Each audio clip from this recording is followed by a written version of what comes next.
I'm Slasher, and I am here with NaNIwa at the end of MLG Dallas Day 3 after a tough loss to Flash, 4-3 in 7 games, and then meeting up with Rain in the lower bracket. You're the highest placing Western player here at the event, but there was also a really tough series against Flash. You beat Flash for the first time this tournament. He hadn't lost a map before that, and then it went to 7 games, resulting in 2 proxy racks to finish off the series. Let's start with the first set. Going into this match, I mean, it is Flash, best Brood War player of all time, pretty much. What's your mentality when you headed in?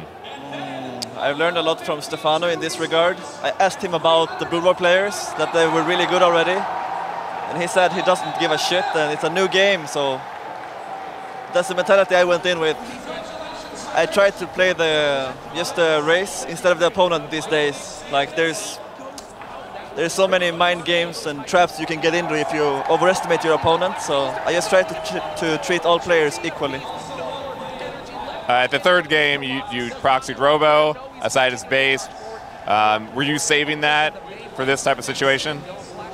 Yeah, especially since it was Entombed Valley in game 3 and I won the game 1. I thought it would be a really good way to play because he would be very cautious. So I thought it was a very high chance it would work. So I just decided to go for it. And then after the series, you said you were sorry to win that way. You wanted to play him more macro games.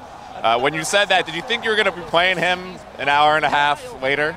I kind of expected it.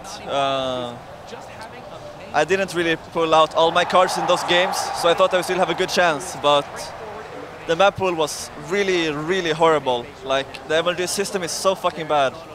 Like, we vetoed the maps in the beginning, but then because it's an extended series, you have to play the vetoed maps. So all the maps you don't want to play, you have to play, which is really bad. So I had to play like the best map, Antigua. It's like the best Terra map by far, which obviously resulted in a very hard game where I lost. Then, for example, Metropolis and so on, which are not ladder maps. So I had no chance to practice them. So it's a bit unfortunate, but he played well. Well, I'm going to ask you a bit about the rules and the maps for this event. But going to that last game, that 7th game, I interviewed him yesterday.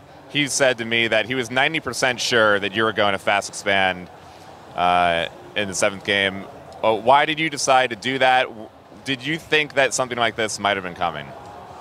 Yeah, I was thinking between 3 choices, either to 4-gate all in, since it's Tal'Darim, and I knew he would try to punish me in some way, or Nexus first, but that would have been really bad against 11-11. So I went somewhere in between, a bit greedy, but I thought I would be able to hold it, but I saw it like 4 seconds too late.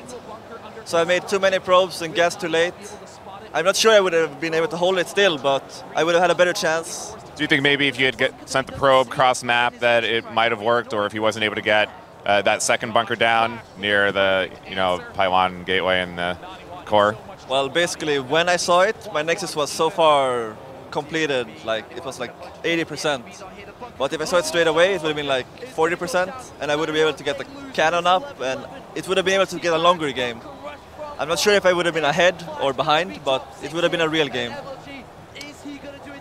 You've always shown that you're clutch in big situations for this type of moment, but even Flash seemed to be able to read what was going on, kind of like MVP, who's won a lot of championships in the same style.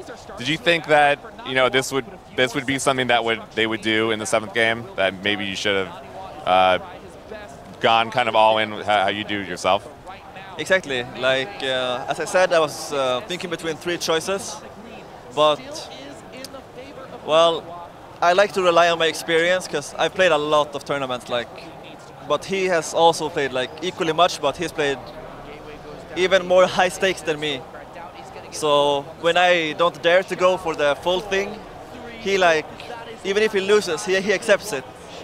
So he has no fear with doing what he believes in, and I need to just do the same. It will come with more experience, but he's more experienced than me right now, so it's inevitable that situations like this can occur.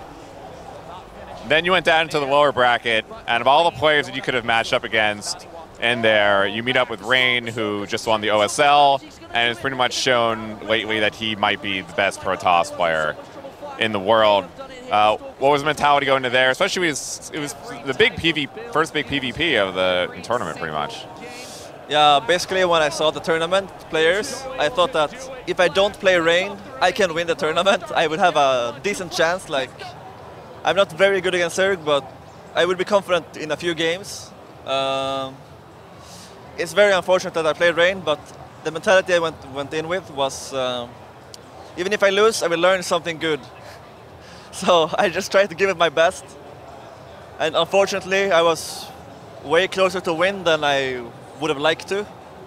Like, I don't like to be like really close and then barely not making it. I'd rather just get completely owned and learn a lot, or just win. It seemed like in both games you had a lead, a little bit of a lead in the mid game. First game he had Phoenixes, but it didn't really do so much except for an attack on the third. And then the second game, you seemed to get a little bit of a lead early on too. Do you think that you should have pushed then? Was there a point where you'd wanted to do a timing, but it didn't just end up happening? And how do you think he got the win in each of the situations? The problem is all in confidence. I wasn't confident enough because of my mentality before the game. I really need to believe that I can just do it, which if I look at the games now, if I just played my standard game and my A game, I could have closed the series out.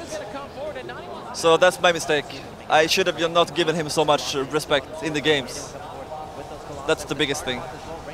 Do you think it was also positioning in the game for attacking each of the thirds? Do you think maybe, was that the plan going in anyway? If it went to a 3-base, try to kill the third, and then pull out, or were you trying to hit a timing before that? The thing was that he didn't make so much damage with the Phoenix, and he would invest a lot in gas. So I thought that this timing, he would have a lot of Phoenix and fewer Colossus, so I would be able to kill his third, which I was, but I didn't have good enough army composition. Like, he didn't take the fight straight away, which I wanted, so he could wait for making a bit more useful units, while I had only Stalkers and he had charge lots. So he did the right choice, and I didn't do the wrong choice, but I overreacted to his build. I thought it would be a one-star gate, but there was like 10 Phoenix. I've never seen that before.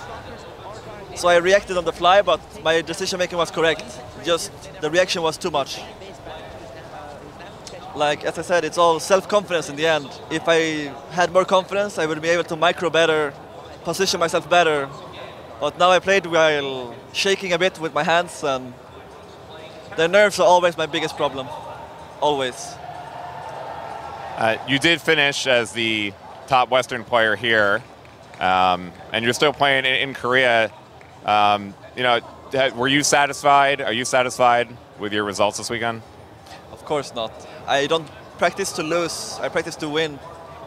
As far as I see it, I didn't win the tournament, so I lost. I'm still not completely unsatisfied or unhappy, because I know that they had way better conditions than me. They have a lot better practice partners and practice routines and all of this. So I just hope I can get into a really good team where I can play good practice games soon. If I have the same conditions as them, I'm sure that I can do just as good as them. So at least, as far as the foreigner part goes, the only one I see as my equal would be Stefano, I guess. Like, all Zergs are about the same, but I think he's like the only one who's like actually good player. And having lived in Korea, you would say that's the effect of their server, their metagame, and the way that they dictate how the game is currently played? That's the biggest part, that you can't, like, if you play against really bad players in practice, then you get a false sense of security. So you will never really know how the game works unless you play against the good players all the time. Thank you, NaNIwa, and good luck when you return to Korea and play in GSL. I really hope I can get into GSL soon again, but I'm not in a rush. I will just take my time, and I'm confident I'll get there eventually. Thank you.